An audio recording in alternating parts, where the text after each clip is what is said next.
Judgments are all illusions of your mind, and they can either serve you, empower you, help you create massive fulfillment within your life, or guys, they can keep you limited, keep you small, and really cause a lot of destruction, not only within yourself, but how you relate to others. So today, guys, we're going to be talking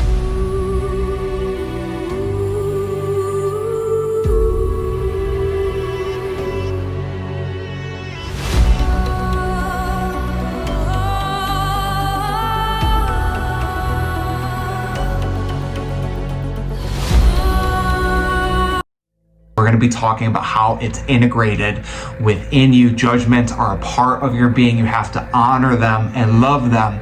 And then we're going to be talking about how it's disempowering and how it's empowering to your life, and how to integrate this so you have higher authenticity, higher truth, and better relationships, guys, because that's what we want. We want more radiance and expansion within our life. So stay tuned. And guys, what we're going to be talking about first is how it is an integrated part of your life, how it is necessary. And guys, this comes to keep you in a safe place. It's designed for survival. If you didn't have judgments, right? If a homeless man was coming at you with a knife, you wouldn't react, you wouldn't be defensive, and ultimately that could end up costing you your life. And also, if we didn't have judgments, we wouldn't be able to create a sense of community, a sense of unity, and operate with shame and guilt. So there is a survival component of this, guys, and that is why we don't want to push it away, but we want to sit with it. We want to honor it because it is designed to help you survive, And guys, that is a big part of this work that we do in terms of healing and radiance. It's honoring everything, the good, the light, the dark, and not buying into it and just giving it space and detaching. You have to detach from all this stuff, guys, because that gives you the freedom to choose and the freedom to change. And that's life, guys. So you keep getting higher and higher truths, higher and higher truths. So we're going to start with why it's empowering, right? And a lot of this stuff comes down to, guys, before all that is your internal state, right? When it is empowering, it's rooted in love, self-love within yourself, and you're not pushing it down, you're not resenting it, you don't do it harshly within yourself. You love your judgments, but they're not your highest truth, and you're not identified with them. You honor them, you view them, but you move on, right? And so when it is empowering with your life, you're going to recognize patterns within people. And with that, it allows you to make quick assessments and go to deeper areas of your life. And so, for example, this could be, you have empathy and you're starting to recognize someone's closing off in their body language, how they're responding. And with that judgment, what you could do is ask with a question. Say, hey, I noticed you're a little closed off today. How are you feeling? What are you experiencing for today? And either two things could happen. They can honor it, like, yeah, that's true. Or not, guys. Your reality could be wrong, and they may be conscious or unconscious of it. That doesn't matter. But you're leaning in with a curiosity and openness, and you're asking questions to determine if your judgment is in fact true. Because it might not be, guys. It might be wrong. And so that's where the curiosity comes in those patterns. Those little patterns greatly accelerate your life. And in terms of your time, your energy, you only have so much, guys. So you have to choose what to invest in it. And with these patterns, you can determine relatively quick if it's going to be a fulfillment for your mission, your goals, your dreams. And if not, guys, that's beautiful. That's okay. You just detach. You detach and you let it go. You let it go. And the guys, this creates a good sense of tribe, right?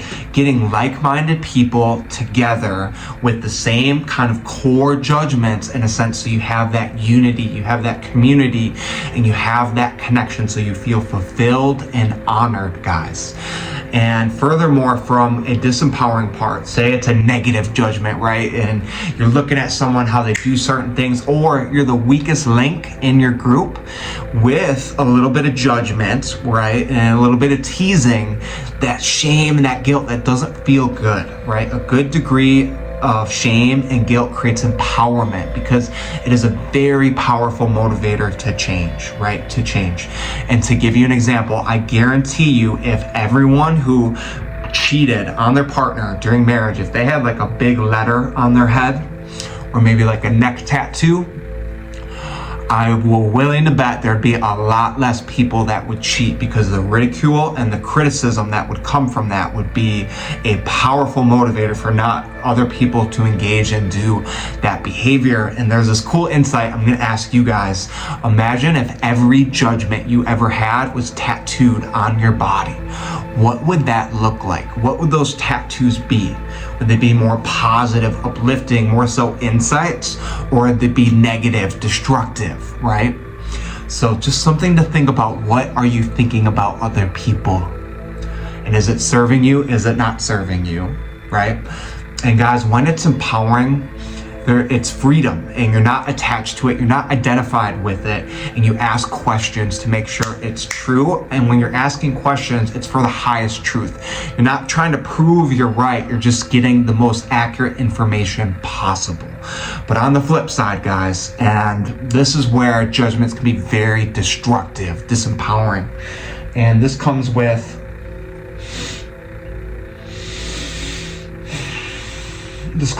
you're projecting your own fears onto other people, right? And you're not asking questions. It's just immediate. You're exploding everything. It's not fair for that other person to be on the receiving end of it. It's painful. It's very aggressive. It's emotionally charged. And it's not another person's job to guide you through that and to have that thrown on them. It needs to be soft. It needs to be with love. It needs to be with respect. But when those emotional charges come in and you might be triggered, it's a lot. It's a lot, and you're putting your own fears and your own perspective onto them. And that closes people down, and most people will react aggressively or with the same energy instead of just sitting with it, embracing it.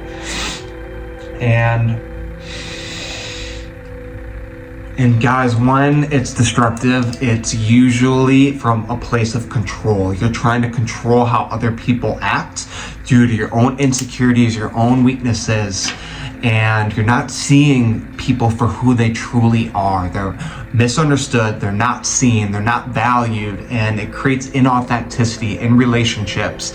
And then sometimes too, it's to make you feel better. You judge other people so you feel better about yourself. You put other people down so it gives you the illusion of putting yourself up. And guys, other people are not going to want to tolerate that. They're not going to want to open up to you, communicate to you, and it's inauthentic and it's immensely destructive. And guys, when you're doing this with other people, you're doing that internally with yourself. And so just know if other people do that, that's the relationship they have with themselves, and it's brutal to live in that reality. Very, very destructive. And guys, you'll always be stuck in certain mindsets, certain beliefs, if your judgments, right? And it doesn't give you the freedom to change and to evolve and to grow, and you'll be very limited. You'll view the world in a very limited way. And because of that, guys, you won't change. You'll stay the same, and it won't allow you to experience the fullness of yourself, the fullness of life, right? And so guys, how do you start integrating this? How do you start healing this? How do you start really working with your judgments, right? And guys, it all starts with you. It all starts with you. You have to do this work internally with yourself. See when you judge yourself, right? And what are your thoughts? What are your emotions? What do you feel in your body? Just sit with it. It might be a little bit uncomfortable. And like, for example, in mirror work, guys, mirror work is an amazing tool for this. So look yourself in the mirror and just see what comes up. Like, oh, I'm amazing. I'm radiant. I'm so divine and sacred, beautiful. Or I'm a piece of shit. I'm reminded of my dad. I absolutely hate myself. My nose looks a little wonky. My facial hair is patchy in spots, whatever. What comes to mind when you see yourself? Because that is what you're going to project onto other people. So always take ownership. Start with you. And when you start judging yourself, just sit with it, relax, and curiosity. Ask questions, right? So for example, oh, my nose might be a little crooked. Let me look at that. Well, I did break it. Is it affecting other areas of my life? And it's a curiosity and openness. So the more that you start practicing that with yourself, asking questions, not being volatile with it, and guys, breaking free. This shows you where you have identities and fears. Break free from it and rise into your greatness. And then, guys, what needs to happen is just lead with love, right? Even though it's volatile, even though you're feeling all this stuff, if you lead with love within yourself, breathe it, feel it, and then do that with the other person, that person can feel it, right?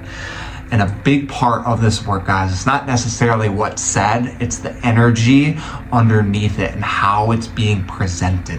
And so if you feel love internally, you breathe that in and you energetically send that to the person that you're talking to, whether it's yourself, another person, it's going to completely change the dynamic. And guys, then once you've done this work and you've integrated it, you'll know that judgments are meant to serve you. They are meant to guide you and keep you safe, keep you survival. They're not bad, but if you could sit with them, ask questions, have curiosity, be willing to change it, be willing to be wrong, beauty unfolds, guys. Because then your knowledge base and your wisdom, you're going to have a lot more perspectives. And with that, guys, it creates more authenticity, more radiance, more connection, and really changes a lot. And the reason I'm bringing this up, guys, is yesterday I had an encounter with a gentleman and we were talking and he was so judgmental. And instead of a curiosity and an openness, it was constriction and superiority. And I did not enjoy that interaction at all, sending him love and compassion. But ultimately, guys, we're meant to have unity and connection. And I've been on the other receiving end where there's an initial judgment, but they ask questions and they're open. And I felt so seen, heard, and understood that even though they were judging me, they gave me the freedom to express. And the beauty that came from that moment was profound. A simple moment like that changed everything. So guys, let me work with you one-on-one so we determine what your judgments are. We break them apart, seeing if they're rooted in love and freedom and detachment, or if it's more so an identity, if it's more so you want to be right or a superiority. And then, guys, we get to work. We put good stuff in, and I will guide you every single step of the way. The time is now to choose your light and empowerment. Blessings and much love.